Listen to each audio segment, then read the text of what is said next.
मैं Ashutosh Sharma, teacher motivator, अपने YouTube channel your motivator with history में आपका हार्दिक स्वागत करता हूं।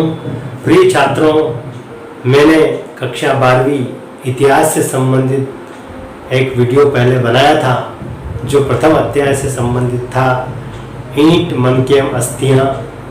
इस अध्याय में कुछ महत्वपूर्ण वस्तुनिष्ठ प्रश्न भी हैं जो विभिन्न प्रतियोगी परीक्षाओं में भी पूछे जाते हैं एवं वर्तमान में जो छात्र कक्षा 12वीं में अध्ययन कर रहे हैं उनके लिए तो अति महत्वपूर्ण है।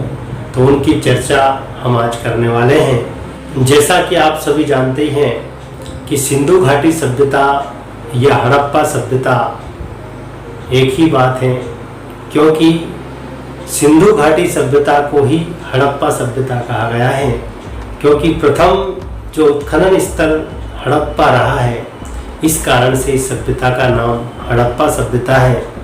तो इससे संबंधित कुछ प्रमुख वस्तुनिष्ठ प्रश्न इस प्रकार हैं। पहला प्रश्न है कि सिंधु घाटी सभ्यता या हड़प्पा सभ्यता की खोज कब एवं किसने की थी? तो छात्रों, इसका उत्तर है 1921 ईस्वी में राय बहादुर दयाराम साहनी ने इस सभ्यता की खोज की थी। दूसरा महत्वपूर्ण प्रश्न है कि सिंधु घाटी सभ्यता का अन्य नाम क्या है? तो सिंधु घाटी सभ्यता का अन्य नाम हड़प्पा सभ्यता है, जैसा कि मैंने अभी आपको बताया था। तीसरा महत्वपूर्ण प्रश्न है कि सिंधु सभ्यता किस प्रकार की सभ्यता थी या हड़प्पा सभ्यता किस प्रकार की सभ्यता थी? तो जैसा कि आप जानते हैं कि सिंधु सभ्यता या हड़प्पा सभ्यता एक नगरीय सभ्यता थी, क्योंकि खुदाई में जो अवशेष हमको मिले हैं या मोहनजोदड़ो नगर हमें यह प्रमाणित करता है कि यह सभ्यता एक नगरीय सभ्यता थी। अगला महत्वपूर्ण प्रश्न है कि सिंधु घाटी सभ्यता के निवासी या हड़प्पा सभ्यता के निवासी किस धातु से परिचित नहीं थे? तो जैसे कि हमको साक्ष्य मिले हैं, उनके आधार पर संभवतः हम ये कह सकते हैं कि सिंधु घाटी सभ्यता के लोग या हड़प्पा सभ्यता के लोग लौह धातु से परिचित नहीं थे। अगला महत्वपूर्ण प्रश्न है, सिंधु घाटी सभ्यता के लोग किस पशु से परिचित नहीं थे? तो छात्रों, आपको पता है कि सिंधु घाटी सभ्यता के अवशेषों में या खुदाई में वृषभ या बैल के अवशेष प्राप्त हुए हैं और अश्व या घोड़ा का कोई भी प्रमाण नहीं मिला है। अतः हम कह सकते हैं कि हड़प्पा सभ्यता के लोग अश्व या घोड़े से परिचित नहीं थे। अगला महत्वपूर्ण प्रश्न है कि हड़प्पा सभ्यता की मुख्य पुरावस्तु क्या है? तो मैंने जैसा कि आपको वीडियो में भी बताया था कि हड़प्पा सभ्यता की मुख्य पुरावस्तु है हड़प्पाई मुहरें जो खुदाई में प्राप्त हुई हैं। अगला महत्वपूर्ण प्रश्न है कि जो हड़प्पाई मुहरें हैं ये किस पत्थर से बनी हुई थी या किस पत्थर पर ये खुदी हुई थी?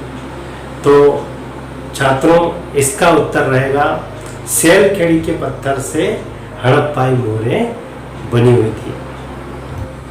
अगला जो महत्वपूर्ण प्रश्न है कि मोहनजोदड़ो का शाब्दिक अर्थ क्या है?